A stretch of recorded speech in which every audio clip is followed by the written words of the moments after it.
When Todd Gurley was 6 years old, he played on his brother's Pop Warner team. Now the crazy thing is Todd's brother is several years older than him and actually played in a 9 to 11-year-old league. What's even crazier is the fact that 6-year-old Todd was a starter on the team and his brother, who was actually the right age group, sat on the bench. By the time Todd got to high school, he was tired of playing football and instead wanted to just chill during football season and maybe play a little bit of basketball. But when he needed a ride home 5 weeks into the football season, he ended up getting stuck in a conversation with the assistant football coach. And the coach gave him so much crap about not playing football that the very next day, Todd was at practice. Todd would go on to win multiple state titles in high school and rush for 2,600 yards and 38 touchdowns as a senior. Years later, he became the NFL's highest paid running back, and then, just as suddenly, earlier today, Todd Gurley was cut by the same team only 2 years into a 4-year extension. This is what happened to Todd Gurley. Cue the Wayne.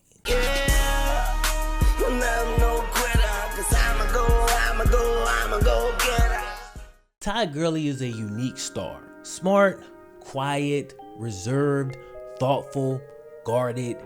These are words used to describe Todd by those closest to him. But perhaps the most unique thing about Todd Gurley is the fact that he's one of the few stars that I honestly believe could walk away from the game and be completely fine. He came from humble beginnings like many great athletes, but he doesn't seem to have that need for constant attention. And it's not most athletes' fault. For the majority of their life, they've gotten love from crowds and people telling them how great they are, so they continue to seek that out as they get older. Todd seems to be one of those guys that kind of goes in the opposite direction. When he was a kid, Todd's mom worked the 3rd shift at the nursing home, and some days they ate oatmeal for dinner. But like my uncle used to say, "God damn it, you ate, didn't you?" Indeed, I ate. Todd was taught to be grateful for what he had and was honestly well trained to be able to survive and cope well when things don't go perfectly. With that said, for a pretty long stretch in Todd's life,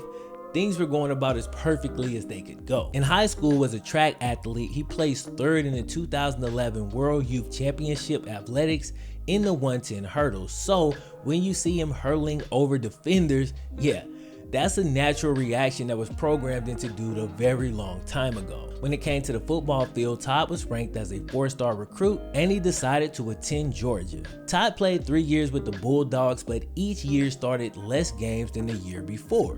In 2012, he became only the 2nd true freshman in the program's history to rush for 1,000 yards. Only other guy to do it, Herschel Walker. During his junior season, Todd was suspended 4 games for receiving $3,000 over the course of 2 years for signed autographs and memorabilia. NCAA can't have that, and yes, I'm gonna use this gif every time I reference them. Still, Todd had gotten off to an absurd pace during the 2014 season, where through 6 games, dude was already approaching 1,000 yards. He was averaging 7.4 yards per carry and had scored 9 touchdowns already. Man, I told you things had been going about as well as they could go up to this point. But then, catastrophe struck. SEC game, playing against Auburn, Todd tears his ACL. And although Todd would seemingly fully recover from this particular injury, that left knee remains a problem till this day, and it's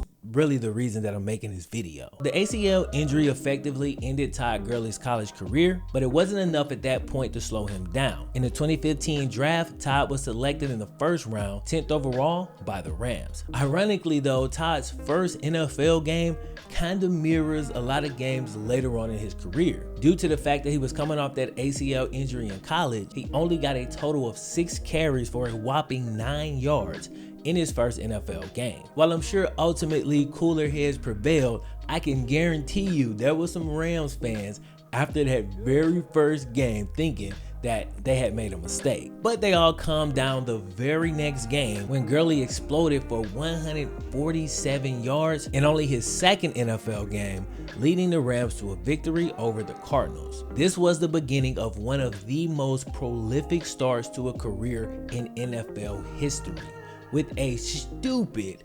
566 yards in his first 4 NFL starts, Todd Gurley became the most prolific rusher in his first 4 NFL games since the AFL-NFL merger. Dude would go on to finish his rookie season with 1,100 yards and 10 TDs. Not bad considering that hypothetical fan I made up who was doubting him after that first game. Now, Todd struggled in his second season under Jeff Fisher, a guy who inexplicably kept getting jobs in the NFL for what seemed like an eternity. Finally, common sense prevailed, and in 2017, the Rams hired another coach. In comes young hotshot coach Sean McVay, who comes in with a new innovative offense. Shortly after McVay got there, Todd Gurley referred to the offense that was running with Jeff Fisher as a middle school offense, so apparently he was happy with the change. But now, thanks to a fresh football mind, Todd Gurley could have his potential unlocked. He went on to have his best season as a pro, 1,300 yards on the ground with 13 touchdowns. 64 receptions with an additional 788 yards and 6 more TDs in the receiving game, which put him over 2,000 yards from scrimmage and gave him a total of 19 touchdowns in 2017. The Rams had gone from a 3-win team the previous year to a playoff team with McVay at the helm.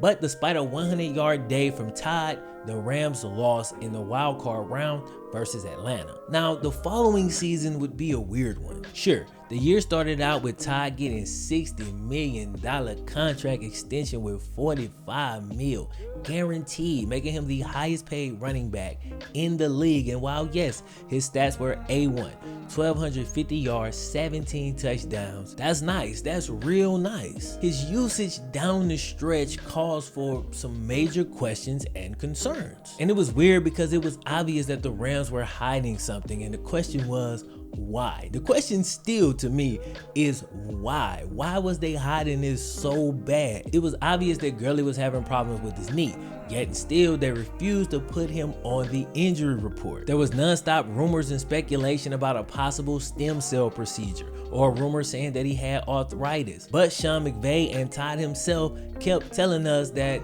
everything was fine. And look, while the numbers were definitely there, if you watched, it was very clear that Todd Gurley was not finishing runs the same way that he had before, and he was still a very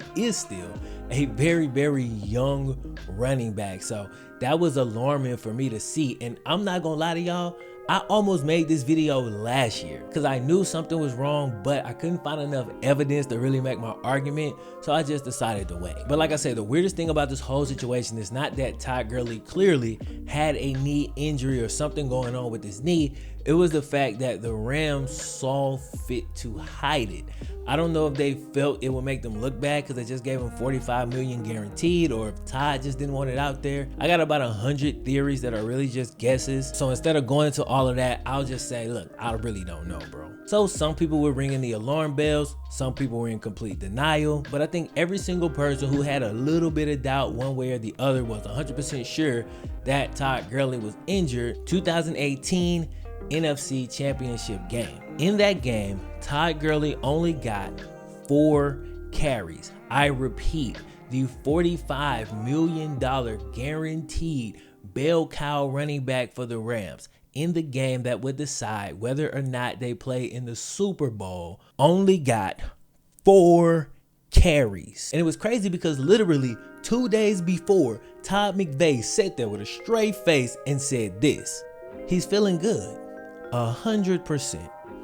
We expect him to play a big role in this game. Now, I understand gamesmanship, but I honestly felt like they was taking this a little bit far. But hey man, what can you do?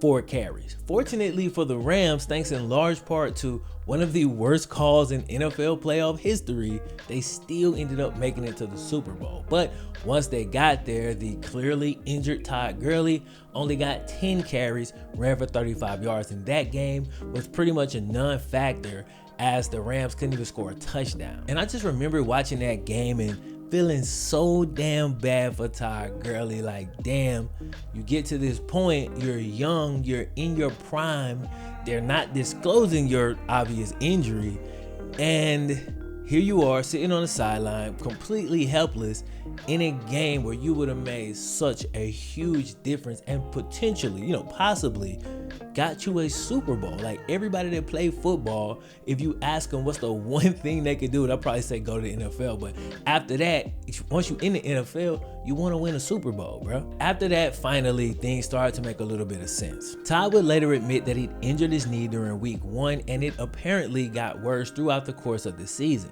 Gurley was quoted saying it's no big deal because he's had worse injuries, obviously referring to the ACL injury in college, but I'm honestly not sure that he really gave it the seriousness that it needed. Just because it's not a big time ACL does not mean that it's not serious. And a lot of times those seemingly smaller nagging injuries end up sticking around forever because you start to compensate on the other leg and it creates other new injuries and new problems and imbalances, and it gets ridiculous. So these things might not start out serious, but they can definitely become serious if not given the proper care. Now, Todd came into the 2019 season having gotten a procedure. He lost a little bit of weight and took a lot of precautions to make sure that knee was good to go and would last throughout the entire 2019 season. And for the most part, it held up.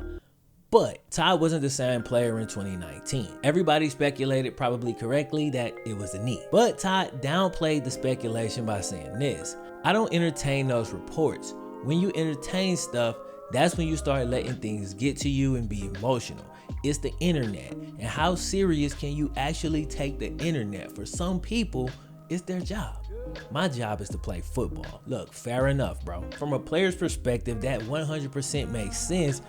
But from our perspective, we do have to just be real, bro. It's not like people was making this stuff up out of thin air. You have a history of knee problems. You have 4 carries in the NFC Championship game, 10 carries in the Super Bowl. Then last year, you only put up 857 yards and averaged 3.8 yards per carry, the lowest yards per carry average you've had since your rookie season. With that said, Todd's definitely not wrong for having that energy. That's the energy that probably got him to where he is and the energy he's gonna need in order to continue to progress through his career. And it's rough because it's not his fault. He's clearly dealing with some knee issues. Now, the Rams made a move that was shocking to some earlier today when they announced that they would be releasing Todd Gurley, the league's top running back only a couple years ago, now being cut by his team at only 25 years old. And it's one of those things that's crazy because not only do they obviously want to move on from him, but the fact that they couldn't even work out a trade